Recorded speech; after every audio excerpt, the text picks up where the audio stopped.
بسم اللہ الرحمن الرحیم فصل فی مقتضى الامر۔ یہ وصول و شاشی کا صفحہ نمبر 170 ہے۔ گزشتہ سبق میں آپ نے یہ پڑھ لیا کہ امر کا موجب وجوب ہے اور بعض ائمہ کے نزدیک امر کا موجب توقف ہے، یعنی جب تک کسی ایک معنی کی تعین پر کوئی دلیل قائم نہ ہو جائے اس وقت تک توقف کیا جائے گا۔ اب آج کے سبق میں آپ یہ پڑھیں گے کہ امر کا مقتضیٰ کیا ہے۔ تو معاملہ یہ ہے کہ جن ائمہ کا مذہب یہ ہے کہ امر کا موجب وجوب ہے، ان کے درمیان اس بارے میں اختلاف ہے کہ امر تکرار کا مقتضی یا محتمل ہے یا نہیں ہے۔ تو امام مزنی اور ابو اسحاق اسفرائینی شافعی اور عبد القاہر بغدادی، ان حضرات کا مذہب یہ ہے کہ امر موجب تکرار ہے، یعنی امر تکرار کا مقتضی ہے۔ امر جب بھی ہوگا تو تکرار چاہے گا۔ ہاں، اگر کوئی دلیل ایسی قائم ہو جو اسے منع کر دے، تو تکرار کے خلاف کو ثابت کرے، تو اس صورت میں امر تکرار کا مقتضی نہیں ہوگا۔ لیکن اگر ایسی کوئی دلیل نہیں ہے تو امر تکرار کا مقتضی ہوگا۔ اور بعض اصحاب شافعی کا مذہب یہ ہے کہ امر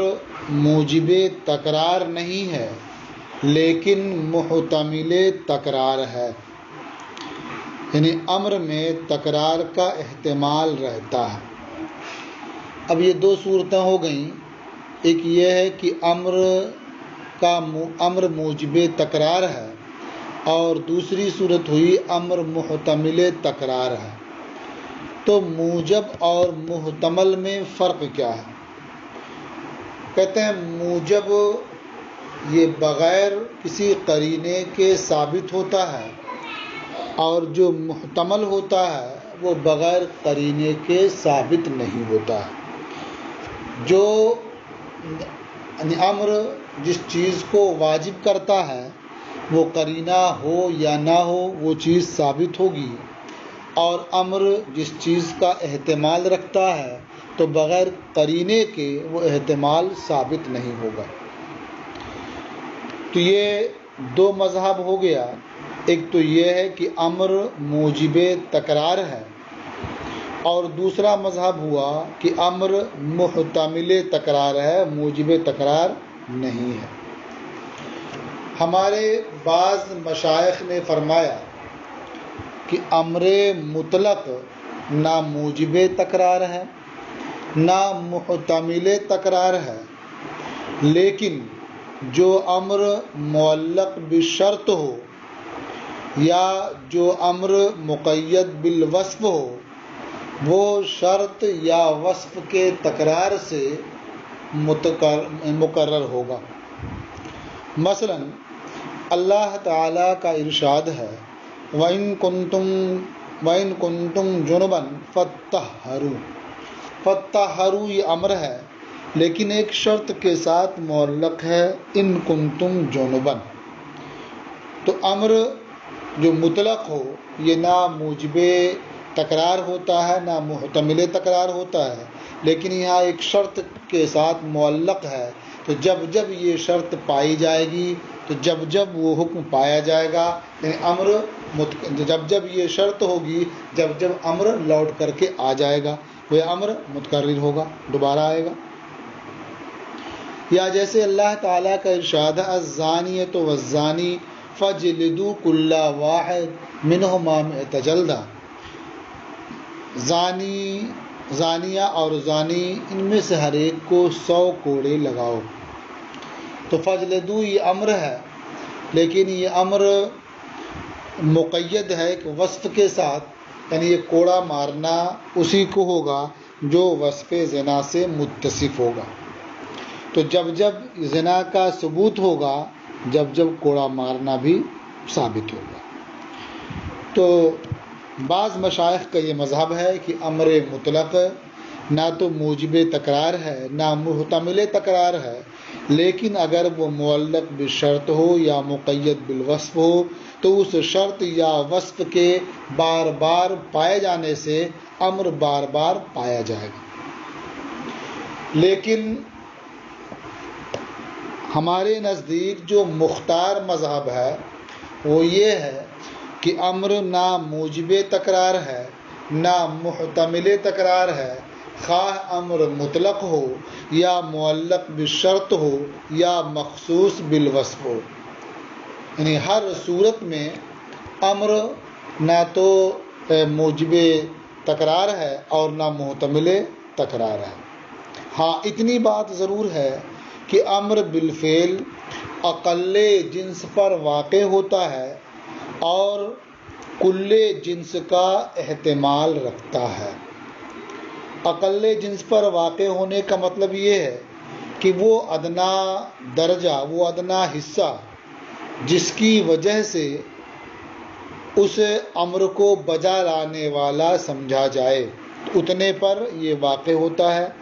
اور کل جنس کا اس میں احتمال ہوتا ہے، یعنی اگر عامر کی نیت کل جنس کی ہو تو پھر کل جنس کو یہ شامل ہوتا ہے۔ اسی مختار اور پسندیدہ مذہب کی روشنی میں مصنف رحمۃ اللہ تعالی علیہ فرماتے ہیں الامر بالفعل لا یقتضی التکرار، یعنی امر بالفعل یہ تکرار کا مقتضی نہیں ہوتا ہے۔ اور آپ بین سطور میں دیکھ سکتے ہیں ولا یحتملہ، یعنی امر بالفعل یہ تکرار کا محتمل نہیں ہوتا ہے۔ اب چونکہ یہی مختار ہے، یہی پسندیدہ ہے، تو اس روشنی میں یہ بعض مسائل بیان فرماتے ہیں۔ کہتے ہیں وَلِہَٰذَا قُلْنَا، اور اسی لیے ہم نے کہا،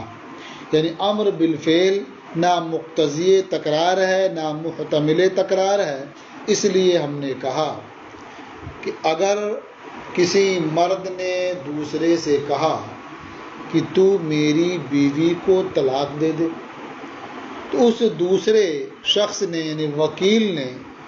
اس موکل کی بیوی کو طلاق دے دیا، پھر موکل نے اپنی اس مطلقہ بیوی سے نکاح کر لیا، تو اب جو وکیل ہے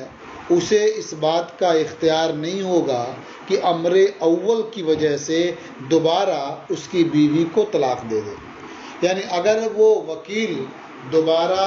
اس کی بیوی کو طلاق دیتا ہے تو یہ طلاق واقع نہیں ہوگی، اس لیے کہ اس نے جو حکم دیا تھا وہ پورا ہو گیا ایک بار طلاق دینے کی وجہ سے، اور امر تکرار کا مقتضی نہیں ہوتا ہے کہ اب بار بار یہ اس پر عمل کرے گا اور عمل مانا جائے گا، یا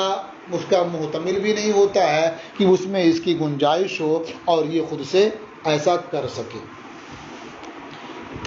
فرماتے ہیں وَلِہَٰذَا قُلْنَا، اور اسی لیے ہم نے کہا لو قال طلق امراتی، اگر کسی مرد نے دوسرے سے کہا کہ تو میری بیوی کو طلاق دے دے، فطلقها الوکیل، تو وکیل نے موکل کی بیوی کو طلاق دے دیا، ثم تزوجها الموکل، پھر موکل نے اپنی مطلقہ بیوی سے نکاح کر لیا، لیس للوکیل ان یطلقها بالامر الاول ثانیا، تو وکیل کے لیے روا نہیں ہوگا کہ وہ امر اول کی وجہ سے دوبارہ اس خاتون کو طلاق دے، اس لیے کہ جب پہلی بار اس نے طلاق دے دیا تو امر کی وجہ آوری ہو گئی، اب دوبارہ اسے طلاق دینے کا اختیار نہیں رہا۔ ایک دوسرا مسئلہ اور بیان کرتے ہیں. وَلَوْ قَالَ زَوِّجْنِي امْرَأَةً، ایسے ہی اگر کسی شخص نے دوسرے شخص سے کہا کہ تو کسی خاتون سے میری شادی کر دے، تو اب جسے وکیل بنایا تو اس کے لیے صرف اتنا ہی اختیار ہوگا کہ وہ کسی خاتون سے شادی کر دے، لیکن ایک بار شادی کر دینے کے بعد اب اسے اختیار نہیں رہے گا کہ وہ پھر اسی امر کی وجہ سے دوسری خاتون سے بھی اس کی شادی کر دے. یہ اختیار نہیں رہے گا، اس لیے کہ جب ایک مرتبہ اس نے شادی کر دی اس کی، تو جو امر تھا اس کی بجاوری پالی گئی اور اس کا اقتضا پورا ہو چکا. وَلَوْ قَالَ زَوِّجْنِي امْرَأَةً، اور اگر کسی نے دوسرے سے کہا کہ کسی خاتون سے میری شادی کر دے، لا يتناول هذا تزویجا مرۃ بعد اخرى، تو یہ امر ایک بار شادی کرنے کے بعد دوبارہ شادی کرنے کو شامل نہیں ہوگا. تیسرا مسئلہ، وَلَوْ قَالَ لِعَبْدِهِ، اور اگر کسی آقا نے اپنے غلام سے کہا تزوج، کہ تو شادی کر لے، تو غلام کو ایک بار اس امر کی بنیاد پر شادی کرنے کا اختیار ہوگا. ایک بار اس نے شادی کر لی، اب اسے طلاق دے دیا، پھر چاہے کہ دوبارہ شادی کر لے اسی امر کی بنیاد پر، تو شادی نہیں کر سکتا، اس لیے کہ امر تکرار کا مقتضی نہیں ہوتا. وَلَوْ قَالَ لِعَبْدِهِ، اور اگر آقا نے اپنے غلام سے کہا تزوج، تو شادی کر لے، لا يتناول ذلك الا مرۃ واحدہ، تو یہ شادی کرنے کا حکم ایک بار شادی کرنے کو شامل ہوگا، اس کے علاوہ نہیں، یعنی صرف ایک بار شادی کرنے ہی کو شامل ہوگا. کیوں؟ کہتے ہیں لأن الامر بالفعل طلب تحقیق الفعل على سبیل الاختصار، یعنی یہ تین مسائل بیان کیے اور ہر ایک میں اس بات کو واضح کیا کہ امر تکرار کا مقتضی نہیں ہوتا ہے، اس لیے ایک بار عمل کر لینے کے بعد دوبارہ اس پر عمل کرنا روا نہیں ہوگا، اس کی گنجائش نہیں ہوگی. وجہ اس کی یہ ہے کہ امر بالفعل یہ اختصار کے طریقے پر فعل کے ایجاد کو طلب کرنا ہے. مثلا کسی نے کہا اضرب کا معنی کیا ہوا کہ افعل فعل الضرب، تو افعل فعل الضرب سے مختصر ہے اضرب. تو اضرب جو کہا گیا وہ صرف اس لیے تاکہ لفظ میں اختصار ہو جائے، نہ یہ کہ معنی میں اختصار ہو. تو افعل فعل الضرب کہتا یعنی ضرب کا حکم دیتا وہ، تو ایک بار ہی مارنے کا حکم تھا، تو اضرب کہنے میں بار بار مارنے کا حکم نہیں ہو سکتا، اس لیے کہ اختصار صرف لفظ میں مقصود ہے، معنی میں تبدیلی مقصود نہیں ہوتی. کہتے ہیں لأن الامر بالفعل طلب تحقیق الفعل على سبیل الاختصار، اس لیے کہ امر بالفعل دوسرے کو کام کا حکم دینا یہ اختصار کے طریقے پر فعل کے ایجاد کو طلب کرنا ہے. فإن قوله اضرب مختصر من قوله افعل فعل الضرب، کیونکہ قائل کا اضرب کہنا یہ افعل فعل الضرب کہنے سے مختصر ہے. والمختصر من الکلام والمطول سواء فی الحکم، اور مختصر کلام اور مطول کلام حکم میں برابر ہوتا ہے، یعنی دونوں سے حکم یکساں ثابت ہوتا ہے اور دونوں کا فائدہ بھی یکساں ہوتا ہے، صرف لفظ میں اختصار ہو جاتا ہے مختصر میں. ثم الامر بالضرب امر بجنس تصرف معلوم. اب کہتے ہیں کہ جو اضرب کہا تو ضرب کا حکم ہوا، تو امر بالضرب یہ تصرف معلوم کی جنس کا حکم ہے.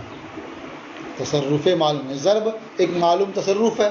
تو تصرف معلوم کی جنس کا یہ امر ہے، حکم ہے. اور اس میں جنس کا حکم یہ ہے کہ وہ اطلاق کے وقت ادنا کو شامل ہوتا ہے، یعنی اس میں جنس جب بولا جائے تو ادنا کو شامل ہوتا ہے، یعنی اس کے ایک فرد کو مثلا، اور کل جنس کا اس میں احتمال ہوتا ہے، کہیں اس کے تمام افراد کے مراد لینے کا احتمال ہوتا ہے۔ تو اسی طرح سے امر بالفعل یہ جب بولا مطلق ہوگا تو ادنا کو یہ شامل ہوگا، لیکن کل جنس کا احتمال رہے گا۔ ثم الامر بالضرب امر بجنس تصرف معلوم، پھر امر بالضرب تصرف معلوم کی جنس کا حکم ہے۔ وحکم اسم الجنس ان یتناول الادنی عند الاطلاق، اور اس میں جنس کا حکم یہ ہے کہ وہ اطلاق کے وقت ادنا کو شامل ہوتا ہے۔ ویحتمل کل الجنس، اور کل جنس کا احتمال رکھتا ہے۔ وعلی ھذا قلنا، اور اسی بنیاد پر ہم نے کہا، یعنی اس میں جنس ادنا کو شامل ہوتا ہے اور کل جنس کا احتمال رکھتا ہے۔ اسی بنیاد پر ہم نے کہا کہ جب کوئی شخص یہ قسم کھا لے لا یشرب الماء، کہ وہ پانی نہیں پیے گا، تو الماء یہ اس میں جنس ہے، اسے نہ پینے کی قسم کھا لی ہے، تو اب اگر وہ پانی کا ادنا قطرہ بھی پی لیتا ہے تو حانث ہو جائے گا، اس لیے کہ ادنا کو یہ شامل ہوتا ہے۔ اور اگر قسم کھانے والے نے دنیا کے تمام پانی کی نیت کر لی ہے کہ وہ دنیا کا سارا پانی نہیں پیے گا، تو اس کا یہ نیت کرنا صحیح ہوگا۔ یعنی اگر اس کی یہ نیت ہے تو اب ایک قطرہ پانی پینے سے حانث نہیں ہوگا، بلکہ جب سارا پانی پی لے گا تو حانث ہوگا۔ تو معلوم ہوا کہ ادنا کا ثبوت ہوتا ہے اطلاق کے وقت، اور کل جنس کا احتمال رہتا ہے۔ اذا حلف لا یشرب الماء، جب کوئی قسم کھا لے کہ وہ پانی نہیں پیے گا، یحنث بشرب ادنا قطرۃ منہ، تو وہ قسم کھانے والا اب پانی کا ادنا قطرہ پینے سے حانث ہو جائے گا۔ ولو نوى به جميع میاہ العالم صحت نیتہ، اور اگر قسم کھانے والے نے اس سے دنیا کے سارے پانی کی نیت کر لی تو اس کی نیت صحیح ہوگی۔ دوسرا مسئلہ، وَلِهَذَا قُلْنَا إِذَا قَالَ لَهَا طَلِّقِي نَفْسَكِ، اسی روشنی میں ایک مسئلہ یہ بیان کیا کہ اگر شوہر نے اپنی بیوی سے کہا طلقی نفسک، تو اپنی ذات کو طلاق دے لے، عورت نے کہا طلقت، یعنی میں نے اپنے کو طلاق دے لی، تو اس سے ایک طلاق واقع ہوگی، اس لیے کہ وہی ادنا ہے۔ لیکن اگر شوہر نے طلقی نفسک کے کہنے میں 3 طلاق کی نیت کر لی تھی تو اس کا 3 طلاق کی نیت کرنا صحیح ہوگا، اس لیے کہ یہ کل جنس ہے۔ اور اسی لیے ہم نے کہا کہ جب شوہر بیوی سے کہے طلقی نفسک، تو اپنے کو طلاق دے لے، فقالت طلقت، تو بیوی نے کہا کہ میں نے طلاق دے لیا، یا قول واحدۃ، تو ایک طلاق واقع ہوگی۔ ولو نوت ثلاثہ صحت نیتہ، اور اگر شوہر نے 3 طلاق کی نیت کر لی طلقی نفسک کے کہنے سے تو اس کی نیت صحیح ہوگی۔ تیسرا مسئلہ، وَكَذَلِكَ لَوْ قَالَ لِآخَرَ طَلِّقْهَا، یوں ہی ایک شخص نے دوسرے سے کہا کہ تو میری بیوی کو طلاق دے دے، تو اب یہ ہے ایک طلاق کو شامل ہوگا اطلاق کے وقت، اور اگر اس نے 3 طلاق کی نیت کر لی ہے تو 3 طلاق کی نیت اس کی صحیح ہوگی۔ لیکن اگر 2 طلاق کی نیت کی ہے تو یہ نیت صحیح نہیں ہوگی، اس لیے کہ 2 نہ تو یہ کل جنس ہے اور نہ ہی ادنا ہے، وہ یہ 2 عدد محض ہے، اس لیے 2 کی نیت صحیح نہیں ہوگی۔ ہاں اگر وہ منکوحہ باندی ہے تو ایسی صورت میں 2 طلاق کی نیت کرنا بھی صحیح ہوگا، کیونکہ 2 کی نیت باندی کے حق میں کل جنس کی نیت ہے اور کل جنس کا احتمال رہتا ہے۔ وَكَذَلِكَ لَوْ قَالَ لِآخَرَ، اور یوں ہی اگر شوہر نے دوسرے سے کہا طلقها، تو اسے طلاق دے دے، یعنی میری بیوی کو طلاق دے دے، یتناول الواحدۃ عند الاطلاق، تو یہ کہنا ایک طلاق کو شامل ہوگا اطلاق کے وقت۔ ولو نوت ثلاثہ صحت نیتہ، اور اگر شوہر نے 3 کی نیت کر لی ہے تو یہ نیت صحیح ہے۔ وَلَوْ نَوَى الثَّنَتَيْنِ لَا يَصِحُ، اور اگر اس نے 2 طلاق کی نیت کی ہے تو یہ نیت کرنا صحیح نہیں ہوگا، إِلَّا إِذَا كَانَتِ الْمَنْكُوحَةُ أَمَةً، مگر جبکہ منکوحہ باندھی ہو، فَإِنَّ نِيَّةَ الثَّنَتَيْنِ فِي حَقِّهَا نِيَّةٌ بِكُلِّ الْجِنْسِ، کیونکہ باندھی کے حق میں 2 کی نیت کرنا کل جنس کی نیت ہے۔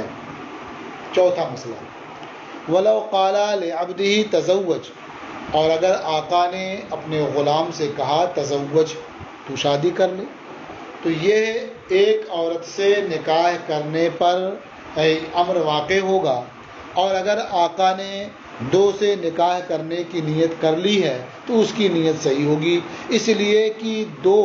یہ کل جنس ہے غلام کے حق میں۔ اور وَلَوْ قَالَ لِعَبْدِهِ، اور اگر آقا نے اپنے غلام سے کہا تزوج، تو شادی کر لے، یقع علی تزوج امرأۃ واحدۃ، تو ایک عورت سے نکاح کرنے پر یہ حکم واقع ہوگا۔ وَلَوْ نَوَى الثَّنَتَيْنِ، اور اگر آقا نے 2 عورتوں سے نکاح کی نیت کر لی ہے، صحت نیتہ، تو اس کی نیت صحیح ہوگی، لِأَنَّ ذَلِكَ كُلُّ الْجِنْسِ فِي حَقِّ الْعَبْدِ، اس لیے کہ 2 یہ کل جنس ہے غلام کے حق میں نکاح کے سلسلے میں۔ تو اس سے یہ سمجھ میں آیا کہ امر یہ نہ تو تکرار کا مقتضی ہے اور نہ ہی تکرار کا محتمل ہے، چاہے امر مطلق ہو، چاہے معلق ہو، چاہے مقید ہو، کسی بھی صورت میں وہ امر تکرار کا مقتضی یا محتمل نہیں ہوتا ہے۔ اب ایک بڑا شبہ یہ پیدا ہوتا ہے کہ ایک بار نماز پڑھنے کے لیے کہا گیا، اب بار بار نماز واجب ہوتی ہے، تو عبادتوں میں جو تکرار ہے اس کی وجہ کیا ہے، یہ انشاءاللہ آپ کل پڑھیں۔